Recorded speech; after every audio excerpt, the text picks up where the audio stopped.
Hello friends, आप सभी का एक बार फिर से स्वागत है आपके अपने चैनल 10th एक्सप्रेस में। इस वीडियो में हम लोग जानेंगे फिजिक्स, केमिस्ट्री और बायोलॉजी के objective questions, subjective question plus biology. इतनी जो है सो डिमांड है ना, तो डिमांड को लेकर के चलिए फिर से हम हाजिर हो रहे हैं। हमारा पहला जो क्वेश्चन है वो है फिजिक्स का। उसमें क्वेश्चन है पहला हमारा, प्रकाश का अपवर्तन क्या है, इसके नियमों को बताएं। तो चलिए प्रकाश के अपवर्तन के बारे में जानते हैं और इसके नियम क्या है। चलिए, तो प्रकाश का अपवर्तन। प्रकाश प्रकाश किरण एक माध्यम से दूसरे माध्यम में गमन करने पर अपने मूल पथ से मुड़ जाती है या भटक जाती है, इसे प्रकाश का अपवर्तन कहा जाता है। ठीक है, अब है अपवर्तन का कारण। विभिन्न माध्यमों में प्रकाश की चाल भिन्न भिन्न होने के कारण ही प्रकाश का अपवर्तन होता है। तो ये हम लोगों ने जाना प्रकाश का अपवर्तन क्या है और इसका कारण। ठीक है, अब नियम भी पूछा गया था ना, तो नियम बताते हैं। तो परावर्तन की तरह ही अपवर्तन के भी दो नियम होते हैं, आपतित किरण, अपवर्तित किरण तथा अपवर्तक सतह के आपतन बिंदु पर खींचे गए अभिलंब तीनों एक ही तल में होते हैं। और दूसरा, आपतन कोण की ज्या साइन आई तथा अपवर्तन कोण की ज्या साइन आर का अनुपात एक नियतांक होता है, अर्थात साइन आई बटे साइन आर इक्वल टू एक नियतांक। इसे क्या कहा जाता है? इसे स्नेल का नियम भी कहा जाता है। तो अब बढ़ते हैं अगले क्वेश्चन की तरफ। बने रहिएगा मेरे साथ, बहुत ही इंटरेस्टिंग सेशन ये होने वाला है।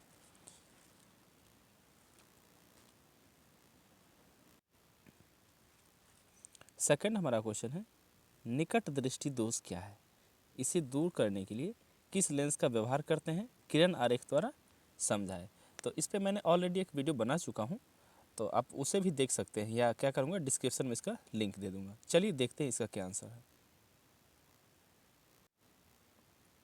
ओके, देखिए, निकट दृष्टि दोष की स्थिति में नेत्रगोलक लंबा हो जाता है, फलस्वरूप बहुत दूर स्थित वस्तु पर किसी बिंदु से आती लगभग समांतर किरणें रेटिना के सामने फोकस हो जाती है, अर्थात प्रतिबिंब रेटिना के सामने बनता है।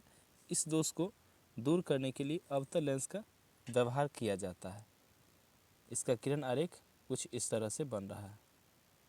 यदि आप स्क्रीनशॉट करना चाहें तो स्क्रीनशॉट भी कर सकते हैं।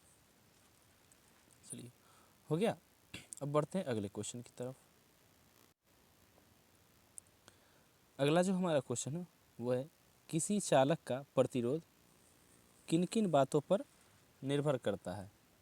तो किसी चालक का प्रतिरोध किन किन बातों पर निर्भर करता है, चलिए देख लेते हैं इसका क्या जवाब होता है। ओके, तो किसी चालक का प्रतिरोध जो है ना, वो निम्नलिखित बातों पर निर्भर करता है। या तो आप पॉइंट में लिख सकते हैं ये तीनों चारों पॉइंट को, या डिटेल करना चाहे तो दो लाइन का कर भी सकते। देखिए, पहला, चालक की लंबाई पर। चालक का प्रतिरोध उस चालक के लंबाई का सीधा समानुपाती होता है, अर्थात चालक की लंबाई बढ़ने पर उसका प्रतिरोध बढ़ता है। फिर है अगला, चालक के अनुप्रस्थ परिच्छेद के क्षेत्रफल पर। तो चालक का प्रतिरोध उसके अनुप्रस्थ परिच्छेद के क्षेत्रफल का व्युत्क्रमानुपाती होता है, अर्थात चालक के अनुप्रस्थ परिच्छेद के क्षेत्रफल बढ़ने पर उस चालक का प्रतिरोध घटता है। नेक्स्ट है, चालक की प्रकृति पर। चालक का प्रकृति चालक का प्रतिरोध चालक पदार्थ की प्रकृति पर निर्भर करता है, अर्थात अलग अलग चालक पदार्थों का प्रतिरोध भिन्न भिन्न होता है। जैसे कि चांदी में सबसे कम प्रतिरोध होता है, इसलिए अच्छा सुचालक है। चालक के ताप पर। चालक पदार्थ का प्रतिरोध उस पदार्थ के ताप पर निर्भर करता है। प्रायः चालक पदार्थ के ताप बढ़ने से उस पदार्थ का प्रतिरोध भी बढ़ जाता है। तो ये सभी कारण थे जिससे क्या होता है, प्रतिरोध का मान निर्भर करता है। अब बढ़ते हैं अगले क्वेश्चन की ओर।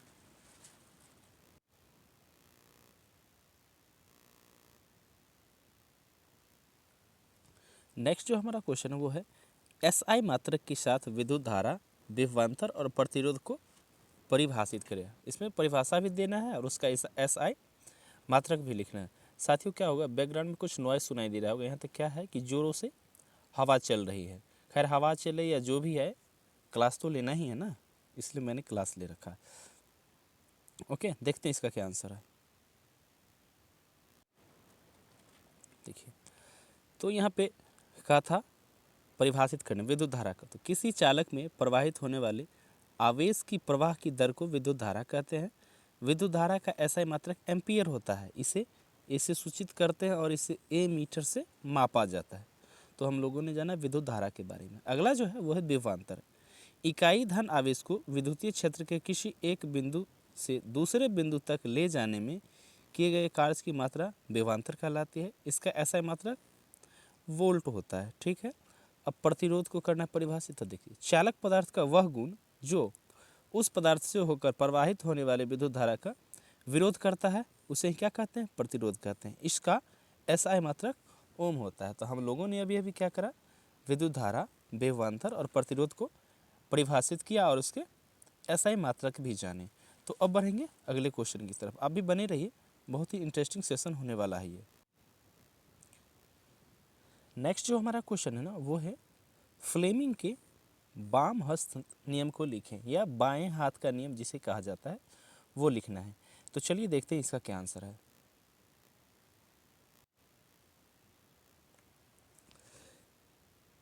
चुंबकीय क्षेत्र द्वारा धारावाही चालक पर लगे बल की दिशा फ्लेमिंग के वाम हस्त से मिलती है। तो इसका नियम क्या है?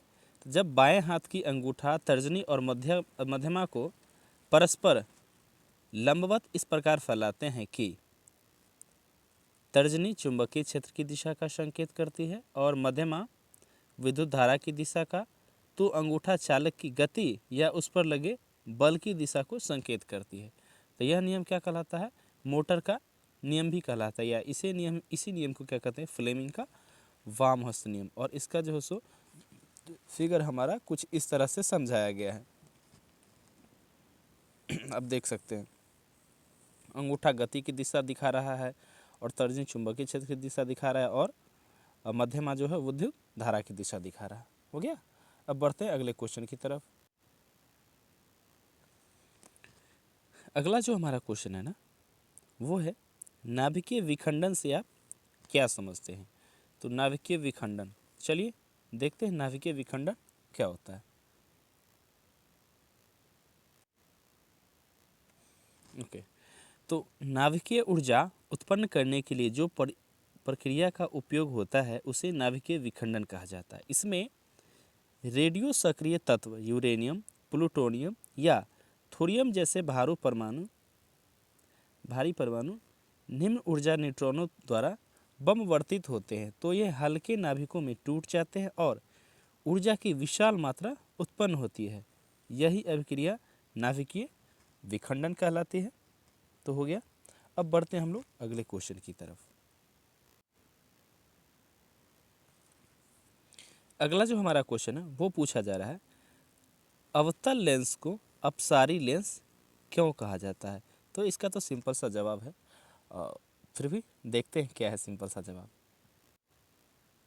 देखिए, जब प्रकाश की समांतर किरणें किसी अवतल लेंस पर आपतित होती है तो लेंस के अपवर्तन के बाद ये समांतर किरणें आपस में एक दूसरे से फैल जाती है, अर्थात ऐसा लगता है कि किरणों को अपसरित करता है। इसी गुण के कारण अवतल लेंस को अपसारी लेंस भी कहते हैं।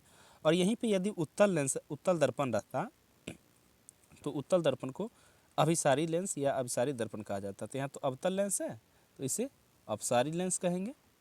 चलिए अब बढ़ते हैं अगले क्वेश्चन की तरफ। हमारा नेक्स्ट क्वेश्चन है एम्पियर को परिभाषित करें, या 1 एम्पियर की परिभाषा दे। तो एक ही आंसर होगा दोनों का। चलिए देखते हैं इसका क्या आंसर है।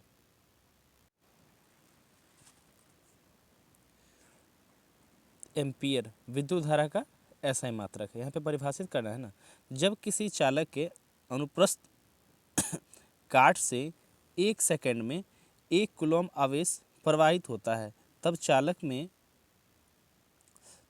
में धारा की प्रबलता 1 एम्पियर होती है। अतः 1 एम्पियर बराबर होता है 1 कूलॉम पर सेकेंड। तो हम लोगों ने जाना एम्पियर की परिभाषा। तो चलिए अब देखते हैं अगला क्वेश्चन हमारा क्या है और हमसे क्या पूछ रहा है। अगला जो हमारा क्वेश्चन है वो ये पूछ रहा है, प्रतिरोधों का समांतर क्रम अर्थात पार्श्व क्रम संयोजन में संयोजन क्या है। प्रतिरोधों के समांतर क्रम संयोजन के लिए तुल्य प्रतिरोध का व्यंजक प्राप्त करें। अर्थात ये हमसे कहा कि पहले तो पार्श्व क्रम संयोजन बताइए, उसके बाद बताइए इसका व्यंजक 1/r equal to 1/r1 plus 1/r2 plus 1/r3 को प्रमाणित करके बताइए। तो चलिए देखते हैं कैसे हम करते हैं प्रमाणित इसे।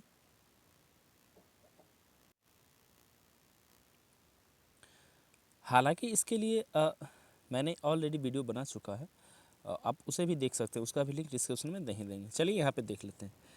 माना कि 3 प्रतिरोध R1, R2 और R3 हैं जिन्हें समांतर क्रम में संयोजित किया गया है। माना कि एक सेल में I धारा प्रवाहित होती है जिसमें R1, R2 और R3 से प्रवाहित धारा क्रमशः I1, I2 और I3 है। तो इसका जो फिगर हमारा बनता है ना, फिगर कुछ इस प्रकार से बनता है जिसमें ये तीनों R1, R2 और R3 है। यहाँ से सेल है, I धारा गई लेकिन यहाँ पे I1, I2 और I3 में बट जाएगी, लेकिन टोटल धारा हमारा वापस I ही आएगी।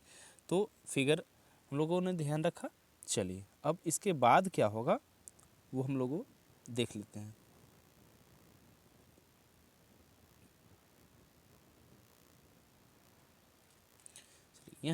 यहाँ बिंदु ए पर धारा I 3 धाराओं में बटती है और बी पर पुनः ये धाराएं मिलकर I हो जाती है। अर्थात I बराबर I1 जोड़ I2 जोड़ I3। यहाँ तक समझे।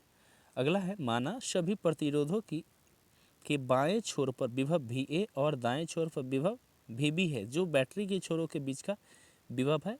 अतः प्रतिरोध पर समान विभवांतर VB माइनस VA आरोपित है। चलिए ये भी बात सही है। फिर आगे, जिस कारण ओम के नियम से अब ओम के नियम क्या होता है यहाँ पे लगाते हैं ना, विद्युत धारा बराबर विभवांतर बटे उसका प्रतिरोध, तो वही लगाए हैं। I1 बराबर VA माइनस VB बटे R1, I2 बराबर VA माइनस VB बटे R2 और I3 बराबर VA माइनस VB बटे R3। ठीक है। R1, R2 एवं R3 के समांतर क्रम समूहन को यदि एक ऐसे प्रतिरोध R में बदल दिया जाए तो इस बैटरी R की बैटरी वही धारा I प्रवाहित करेगी जो R1, R2 और R3 के समांतर क्रम समूहों से भेजती है। इसका कहने का मतलब है जो 3 प्रतिरोध मिलके जो उसको भेजती है विद्युत धारा I, उसके बदले यदि एक ही प्रतिरोध लगा दिया जाए तो वो भी तो उतनी ही भेजेगी। ठीक, तो इसके लिए हम लोग लिख क्या सकते हैं, तो इसके लिए ये लिख सकते हैं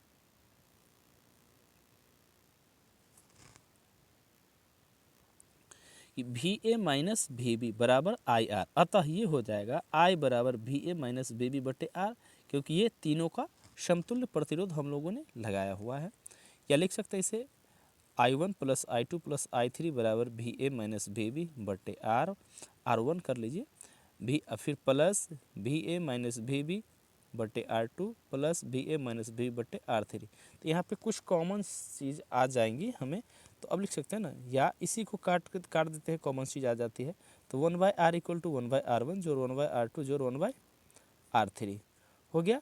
अब इसी को यहाँ पे बताया गया है, अर्थात प्रतिरोधों का समांतर क्रम में संयोजन में तुल्य प्रतिरोध का प्रतिलोम उन सभी प्रतिरोध के प्रतिलोम के योग के बराबर होता है। हमें व्यंजक इसी को याद रखना है, या सिर्फ इतना भी कहेगा प्रूव करने के लिए ना, तो हमें इतना पूरा काम करना ही पड़ेगा। तो हम लोगों ने जाना पार्श्व क्रम समूहन में प्रतिरोधों का समूहन, उसका व्यंजक भी निकालना सीख गए हैं। अब बढ़ते हैं अगले क्वेश्चन की तरफ। अगला जो हमारा क्वेश्चन है ना वो है, विद्युत जनरेटर या जनरेटर से आप क्या समझते हैं, यह किस सिद्धांत पर कार्य करता है, इसकी बनावट एवं क्रियाविधि का वर्णन करें। यह भी क्वेश्चन 5 मार्क्स होल्डिंग के लिए है, तो थोड़ा सा बड़ा लग सकता है, लेकिन हम लोग भागेंगे नहीं, देखेंगे पूरा सेशन को। चलिए देखते हैं। ओके, तो आप जानते हैं विद्युत जनरेटर के बारे में। तो विद्युत जनरेटर एक ऐसी युक्ति है जो विद्युत चुंबकीय प्रेरण के सिद्धांत पर कार्य करती है। इसमें यांत्रिक ऊर्जा को विद्युत ऊर्जा में बदला जाता है। फ्लेमिंग के दक्षिण हस्त नियम से प्रेरित धारा की दिशा ज्ञात करने के लिए इस यंत्र में आर्मेचर को शक्तिशाली चुंबक के ध्रुवों के बीच घुमाया जाता है, जिससे आर्मेचर से गुजरने वाला चुंबकीय क्षेत्र रेखाओं की संख्या में परिवर्तन होता है और प्रेरित धारा उत्पन्न हो जाती है। तो ये हो गया कि विद्युत जनित्र के बारे में क्या है। अब इसकी बनावट, ठीक है। तो विद्युत जनित्र में एक घूर्णी आयताकार कुंडली ABCD होती है, जिसे किसी अस्थायी चुंबक के दो ध्रुवों के बीच रखा जाता है। इस कुंडली के दो सिरों को वलय R1 तथा R2 से संयोजित होते हैं। दो स्थिर चालक ब्रूस B1 तथा B2 को अलग अलग रूप में क्रमशः वलय R1 तथा R2 पर दबाकर रखा जाता है।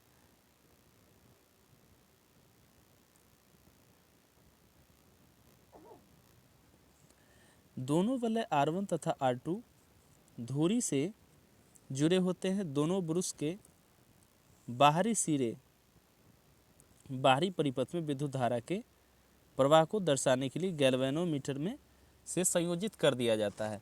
जब ऐसा कर दिया जाता है, आप फिगर भी फिलहाल देख सकते हैं कि फिगर हमारा किस तरह का बन रहा है। फिगर यहाँ पे दिया गया है।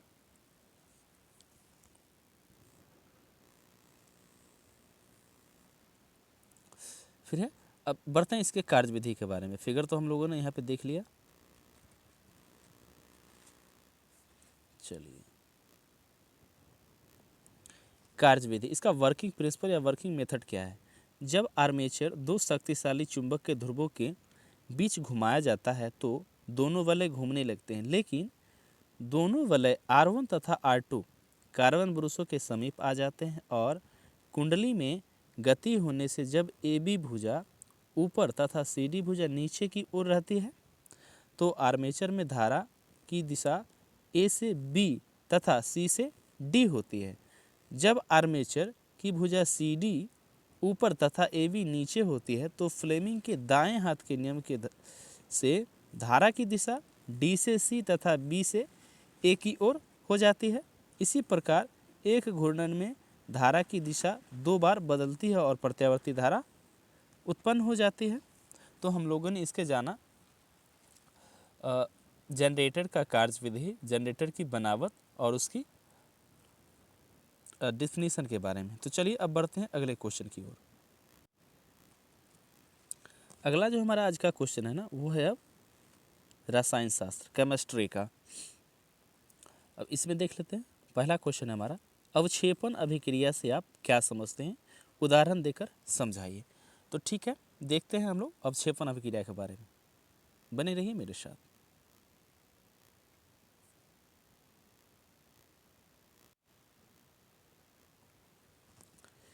जिस अभिक्रिया में अवक्षेप का निर्माण होता है उसे अवक्षेपण अभिक्रिया कहते हैं। ये इतना सिंपल है, एक लाइन में भी लिखेंगे तो कोई इफेक्ट नहीं पड़ेगा। क्या इसमें है, जब सिल्वर नाइट्रेट की अभिक्रिया सोडियम क्लोराइड के साथ होता है तो सिल्वर क्लोराइड का श्वेत अवक्षेप बनता है। ये चांदी के बारे में बात कर रहा है। जैसे यहाँ पे कराया गया ना, सिल्वर नाइट्रेट AgNO3 का NaCl सोडियम क्लोराइड के साथ अभिक्रिया किया गया तो ये बना हमारा AgCl और सोडियम नाइट्रेट NaNO3। इस अभिक्रिया में सिल्वर क्लोराइड सफ़ेद ऑर्बिटल ठोस अवक्षेप के रूप में बनता है, जो विलयन से एकाएक पृथक हो जाता है, अर्थात अलग हो जाता है। तो हम लोगों ने जाना अवक्षेपण अभिक्रिया और उसके उदाहरण के बारे में। तो बढ़ते हैं अब अगले क्वेश्चन की तरफ। अगला जो हमारा क्वेश्चन है वो है, उदासीनीकरण अभिक्रिया क्या है, दो उदाहरण दीजिए। तो उदासीनीकरण अभिक्रिया क्या है, इसके उदाहरण भी हम लोग देख लेते हैं। आइए मेरे साथ। वैसी अभिक्रिया जिसमें अम्ल और क्षार प्रतिक्रिया करके लवण और जल का निर्माण करता है उसे ही उदासीनीकरण अभिक्रिया कहते हैं। जैसे यहाँ पे KOH 2KOH प्लस H2SO4 ये अभिक्रिया करा, ये बनाएगा K2SO4 प्लस H2O। एक और है NaOH प्लस HCl, ये अभिक्रिया करके बना रहा है हमारा NaCl प्लस H2O। ये जो अभिक्रिया है ये कहलाएगी उदासीनीकरण अभिक्रिया। तो चलिए बढ़ते हैं अब अगले क्वेश्चन की तरफ। अगला जो हमारा क्वेश्चन है ना वो ये है, प्लास्टर ऑफ पेरिस का आणविक सूत्र लिखिए, इसका उपयोग क्या है वो भी बताना है हमें। तो चलिए देखते हैं प्लास्टर ऑफ पेरिस का आणविक सूत्र क्या है और इसका उपयोग क्या है। प्लास्टर ऑफ पेरिस का आणविक सूत्र होता है CaSO4.12H2O, ठीक है। और इसका उपयोग जो है ना बहुत ही सिंपल सा है। प्लास्टर ऑफ पेरिस का उपयोग प्रयोगशाला में उपकरण के छिद्र को बंद करने के लिए किया जाता है या जहां पर वायु मृदु व्यवस्था की आवश्यकता होती है। प्लास्टर ऑफ पेरिस का उपयोग शल्य चिकित्सा में टूटी हुई हड्डियों को प्लास्टर करने में किया जाता है, या सिंपल भाषा में लिख सकते हैं कि हड्डियों के जोड़ने में या प्लास्टर करने में। इसे सांचे में खिलौने, सिमेरिक बर्तन आदि बनाने में भी प्रयुक्त किया जाता है। भवनों तथा दीवार की छतों को समतल करने में प्रयुक्त किया जाता है और उन पर डिजाइन बनाने में प्रयुक्त किया जाता है, या सीधा से कह सकते हैं मूर्ति बनाने में भी इसका प्रयुक्त किया जाता है। और हम लोग आजकल देख रहे हैं वाल पुट्टी का नाम सुने ना, वो इसी तरह का काम करता है, प्लास्टर ऑफ पेरिस का ही। ये सबसे बेस्ट होता है, थोड़ा सा महंगा भी होता है। तो चलिए हम लोगों ने इसे जाना, अब जानते हैं अगला क्वेश्चन। अगला जो हमारा क्वेश्चन है ना वो ये है, हमारे अमाशय में अम्ल की भूमिका क्या है। तो चलिए देखते हैं हमारे अमाशय में अम्ल की भूमिका क्या है। हमारे अमाशय में हाइड्रोक्लोरिक अम्ल HCl जठर ग्रंथियों से स्रावित होता है और भोजन में अम्लीय माध्यम प्रस्तुत करता है, जिससे जठर रस का पेप्सिन नामक एंजाइम अम्लीय माध्यम में कार्य कर सके। यह भोजन में उपस्थित रोगाणुओं को अभिक्रियाशील एवं नष्ट करता है। यह भोजन को शीघ्रता से पचने नहीं देता, इसीलिए क्या होता है, अमाशय में हाइड्रोक्लोरिक अम्ल का ज़रूरत होता है। तो हम लोगों ने इसे भी जाना, इसकी क्या भूमिका है। अब जानते हैं अगला क्वेश्चन। अगला जो हमारा क्वेश्चन है वो है, उभयधर्मी ऑक्साइड क्या है, एक उदाहरण के साथ समझाइए। तो उभयधर्मी ऑक्साइड को समझाना है। चलिए देखते हैं उभयधर्मी ऑक्साइड का क्या डिफिनीशन वगैरह होता है। ओके, वे धातु ऑक्साइड जो क्षारकीय के साथ साथ अम्लीय व्यवहार प्रदर्शित करता है, अर्थात अम्ल और क्षार दोनों का व्यवहार प्रदर्शित करता है, उसे उभयधर्मी ऑक्साइड कहते हैं। एल्युमिनियम ऑक्साइड और जिंक ऑक्साइड उभयधर्मी ऑक्साइड हैं।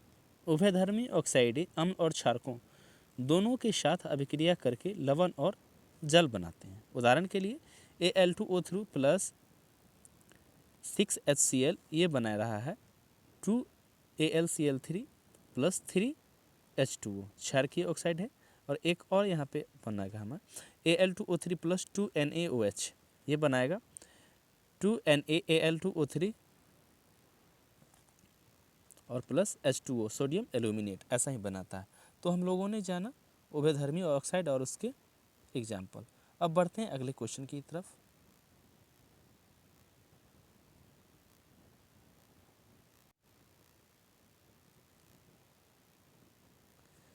अगला जो हमारा क्वेश्चन है वो है, निष्क्रिय गैसीय तत्वों को आवर्त सारणी के शून्य वर्ग में क्यों रखा गया है। तो देखते हैं इसका भी आंसर, इसे क्यों ही रखा गया है शून्य वर्ग में। निष्क्रिय गैसीय तत्वों के परिवार के सदस्यों को शून्य वर्ग में रखा गया है। वास्तव में ये सभी सदस्य जीरो संयोजकता प्रदर्शित करते हैं। इसका अर्थ है कि ये अन्य तत्वों के साथ संयोजित होने की प्रवृत्ति नहीं रखते। हीलियम के संयोजकता शेल केवल एक ही शेल में 2 इलेक्ट्रॉन हैं। अन्य परिवार से सदस्यों के संयोजकता शेल में 8 इलेक्ट्रॉन होते हैं। संयोजकता 8 संयोजकता इलेक्ट्रॉन की संख्या के बराबर होती है, इसलिए ये शून्य संयोजकता प्रदर्शित करती है। हो गया, इसीलिए क्या है, इसे निष्क्रिय गैस के तत्व के परिवार में रखा गया या शून्य वर्ग में रखा गया। तो चलिए अब बढ़ते हैं अगले क्वेश्चन की तरफ।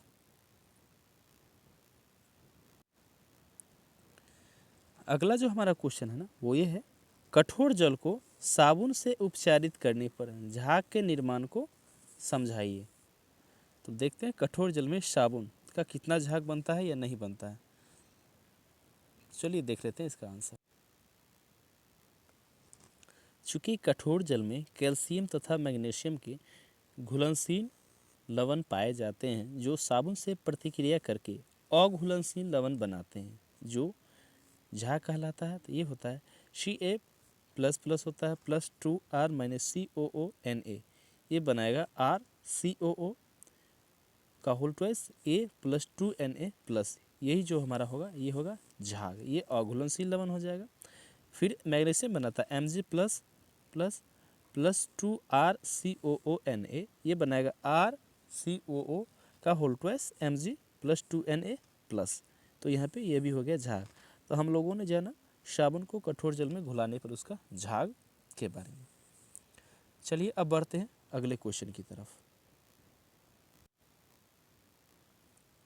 अगला जो हमारा क्वेश्चन है ना वो है समावयवता किसे कहते हैं, उदाहरण दे करके बताइए। तो हम लोग जानते हैं अभी समावयवता के बारे में, इस समावयवता कहते किसे हैं, चलिए देख लेते हैं।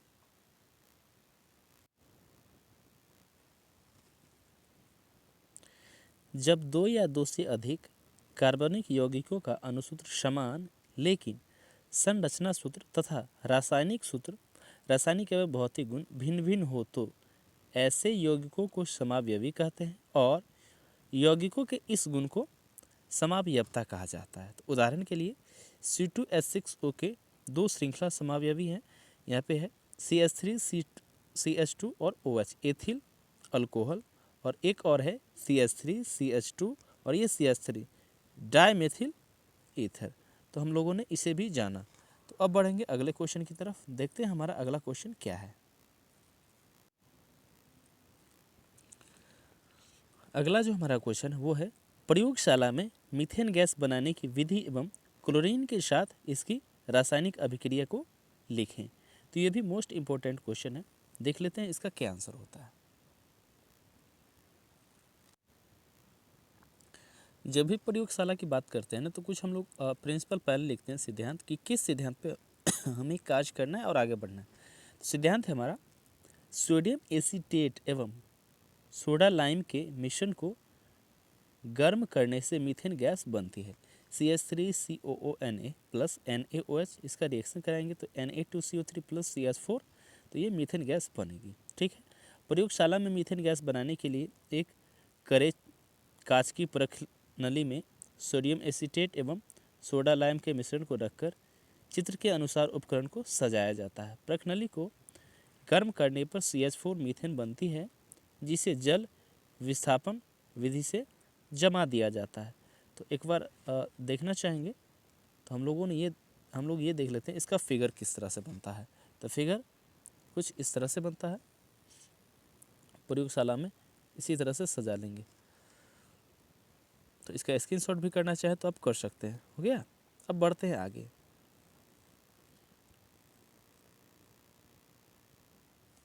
जब हम लोग मीथेन गैस बना लिए तो अब क्लोरीन से इसकी अभिक्रिया भी देख लेते हैं। क्लोरीन के साथ अभिक्रिया, मीथेन और क्लोरीन के मिश्रण को सूर्य के विसरित प्रकाश में रख देने पर मीथेन क्लोरीन से अभिक्रिया करता है। इसमें मीथेन के चारों हाइड्रोजन परमाणु बारी बारी से क्लोरीन परमाणु द्वारा विस्थापित हो जाता है। पहले CH4 plus Cl2 Surya Prakash पर रखे, ये बनाया CH3Cl plus HCl methyl chloride बना लिया। फिर यहाँ से CH3Cl प्लस Cl2 को रख रहे हैं तो ये बना रहा है CH2Cl2 plus HCl methyl dichloride बनाया।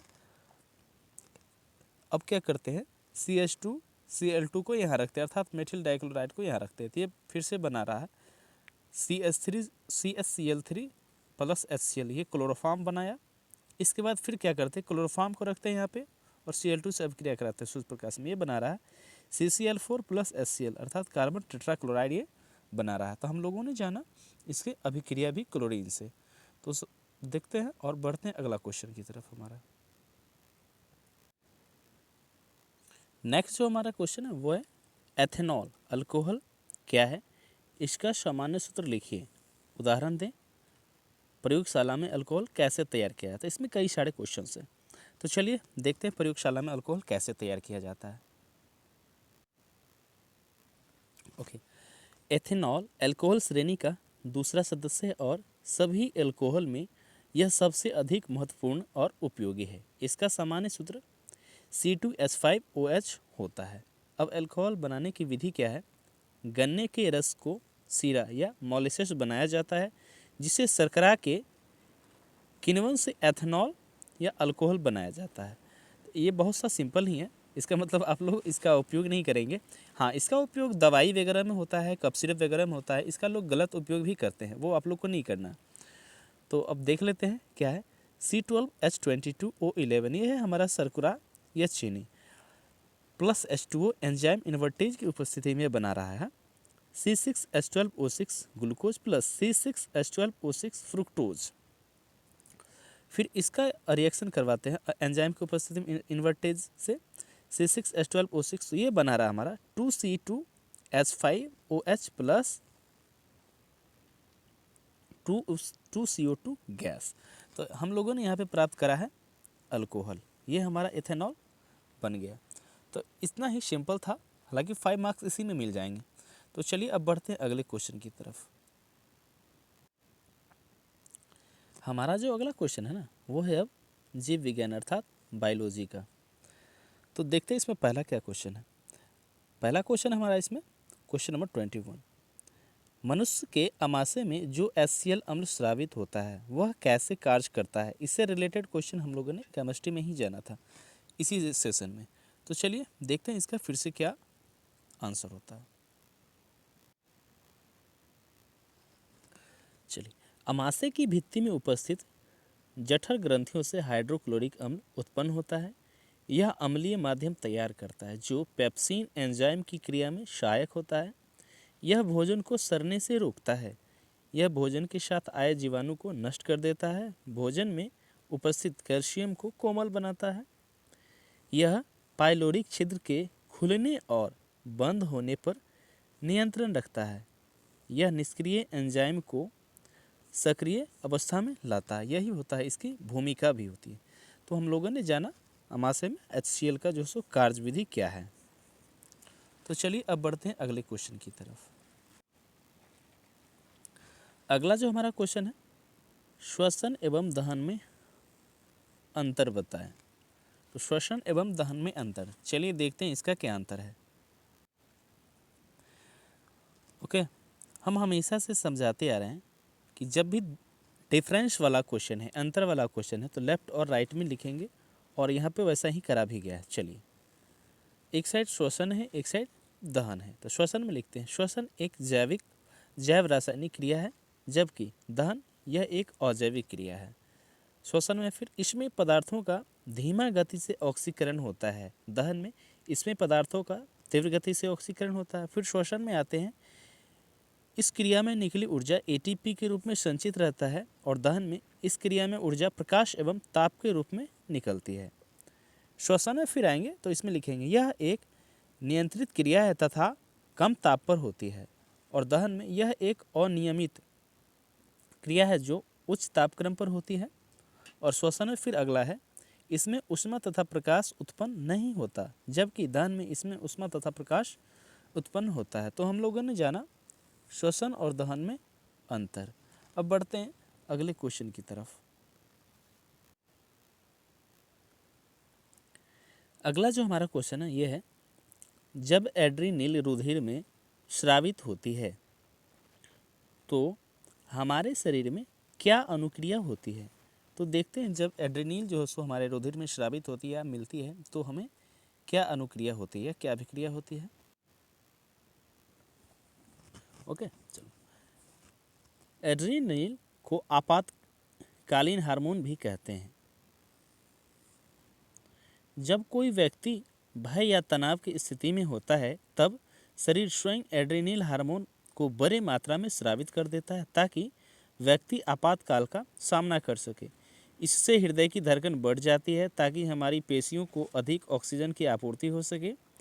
पाचन तंत्र तथा त्वचा में रुधिर की आपूर्ति कम हो जाती है। इन अंगों की चोटी एवं धमनियों के आसपास की पेशी सिकुड़ जाती है। यह रुधिर की दिशा हमारी कंकाल पेशियों की ओर कर देती है। डायफ्राम तथा पसलियों को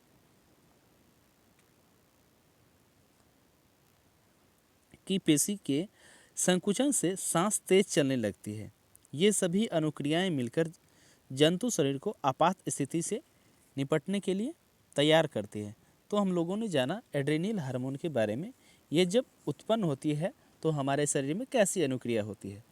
तो अब बढ़ते हैं अगले क्वेश्चन की तरफ।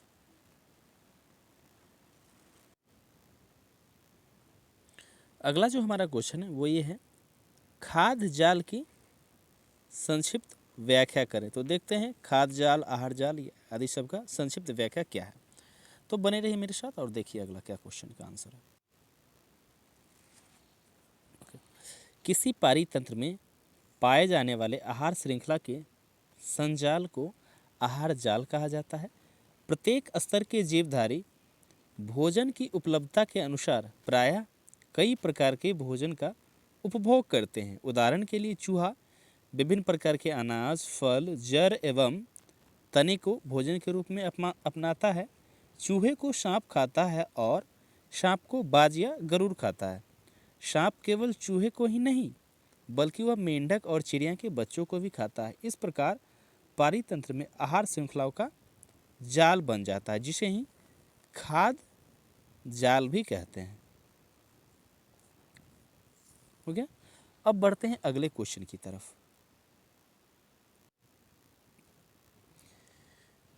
अगला जो हमारा क्वेश्चन है ना वो ये है, पारितंत्र में अपमार्जकों का क्या महत्व या क्या भूमिका है।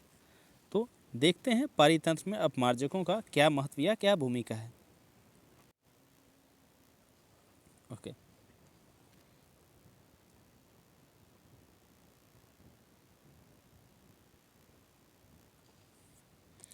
पारितंत्र में अपमार्जकों का प्रमुख स्थान है। जीवाणु, मृतोपजीवी तथा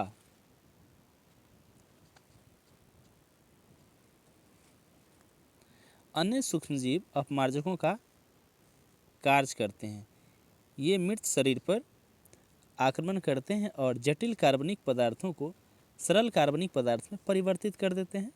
अपमार्जकों की उपस्थिति में जलीय सूक्ष्म जीवाणुओं का अपघटन सरलता से नहीं हो पाता, जिससे वे जल में लंबे समय तक विद्यमान रहते हैं। परिणाम स्वरूप जलीय जीवन प्रभावित होता है।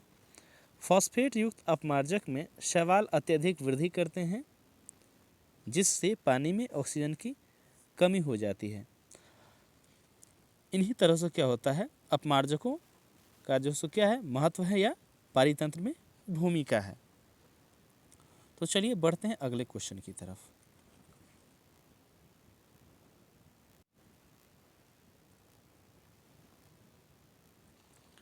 अगला जो हमारा क्वेश्चन है वो है, अपने प्राकृतिक संसाधनों का संरक्षण हेतु 5 कार्यों का उल्लेख करें। अर्थात प्राकृतिक संसाधन का संरक्षण कैसे किया जा सकता है, 5 कार्य का उल्लेख करना है। तो चलिए देखते हैं इसका क्या आंसर है। तो ये 5 कार्य हैं, विद्युत उपकरण का व्यर्थ उपयोग नहीं करेंगे, रोशनी के लिए CFL बल्ब का प्रयोग करेंगे, स्कूल आने जाने के लिए अपने वाहन की जगह सरकारी वाहनों का प्रयोग करेंगे, नहाने में कम से कम पानी का उपयोग करेंगे, और है पर्यावरण संरक्षण से संबंधित जागरूकता अभियान में भाग लेंगे। यही 5 जो ऐसे हैं पॉइंट हैं, इसके क्या कर सकते हैं, पर्यावरण संरक्षित किया जा सकता है। तो चलिए अब बढ़ते हैं अगले क्वेश्चन की तरफ।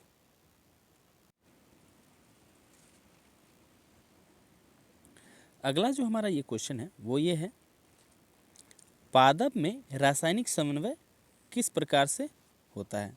तो चलिए देखते हैं पादपों में रासायनिक समन्वय किस प्रकार से होता है।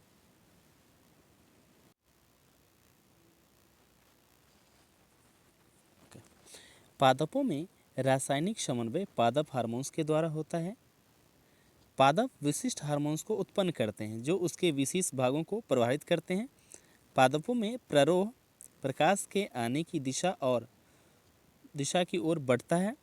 गुरुत्वानुवर्तन जड़ों को नीचे की ओर मोड़कर अनुक्रिया करता है। इसी प्रकार जल अनुवर्तन और रसायन अनुवर्तन होता है। परागनलिका का बीजांड की ओर वृद्धि करना रसायन अनुवर्तन का उदाहरण है। इसी तरह से क्या होता है, पादपों में रासायनिक हार्मोन्स समन्वय का काम करता है। तो हो गया, हम लोगों ने इसे भी जान लिया। अब बढ़ते हैं अगले क्वेश्चन की ओर। अगला जो हमारा क्वेश्चन है वो ये है, आयोडीन युक्त नमक के उपयोग की सलाह क्यों दी जाती है। ये भी बहुत ही सरल क्वेश्चन है और बार बार पूछा भी जाता है। तो चलिए देखते हैं इसका क्या आंसर होता है।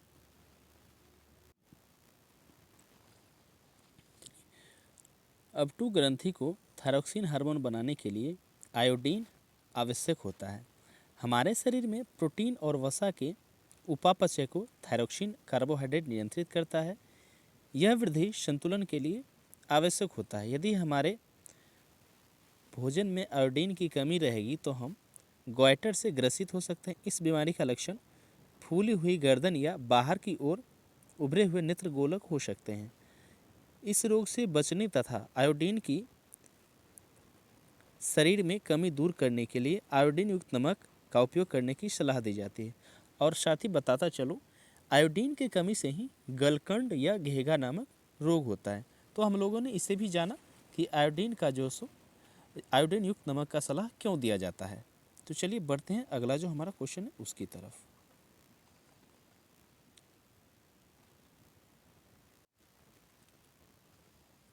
अगला जो हमारा क्वेश्चन वो ये है, प्रयोग द्वारा सिद्ध कीजिए कि प्रकाश संश्लेषण की क्रिया में ऑक्सीजन निकलती है।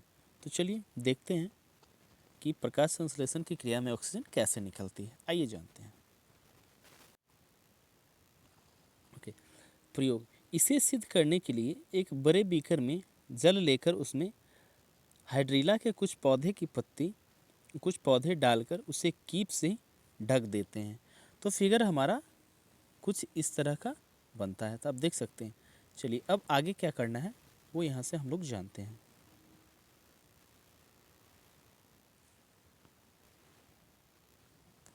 इस कीप में सोडियम बाइकार्बोनेट की कुछ मात्रा डाल देते हैं, जिससे हाइड्रीला के पौधे को प्रकाश संश्लेषण के लिए पर्याप्त मात्रा में CO2 मिलती रहे। अब कीप के ऊपर पानी से एक परख नली को उलट कर रख देते हैं।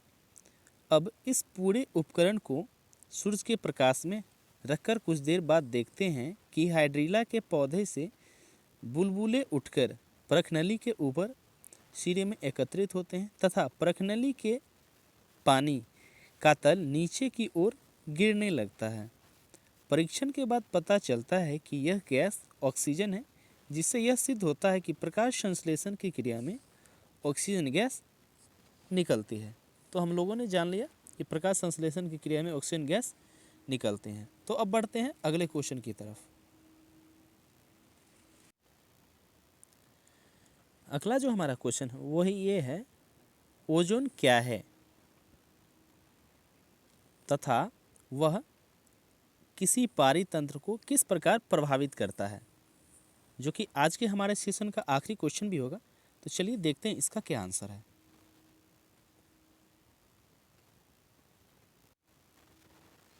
ओके, ओजोन O3 एक गैसीय परत है जो वायुमंडल के ऊपरी स्तर में पाई जाती है। यह सूर्य से आने वाली परावैंगनी विकिरण से पृथ्वी को सुरक्षा प्रदान करती है। यह परावैंगनी विकिरण जीवों के लिए अत्यंत हानिकारक होता है।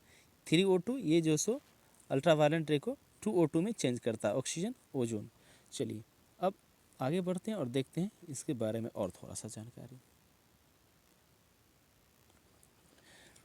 उच्च ऊर्जा वाले परावैंगनी विकिरण ऑक्सीजन अणुओं O2 को विघटित कर स्वतंत्र ऑक्सीजन परमाणु बनाते हैं। O2 जो होता है ना वो परावैंगनी किरण से होता है, इसको विघटित करके O+O स्वतंत्र ऑक्सीजन परमाणु बनाता है। इस प्रकार से ये परावैंगनी किरणें समाप्त हो जाती है। यदि ये किरणें समाप्त न हो तो पृथ्वी पर पहुंचकर जंतुओं के शरीर में कैंसर उत्पन्न कर सकते हैं। तो हम लोगों ने जाना इसका भी आंसर। तो साथियों आज के लिए बस इतना ही, मिलते हैं अगले वीडियो में, तब तक के लिए धन्यवाद।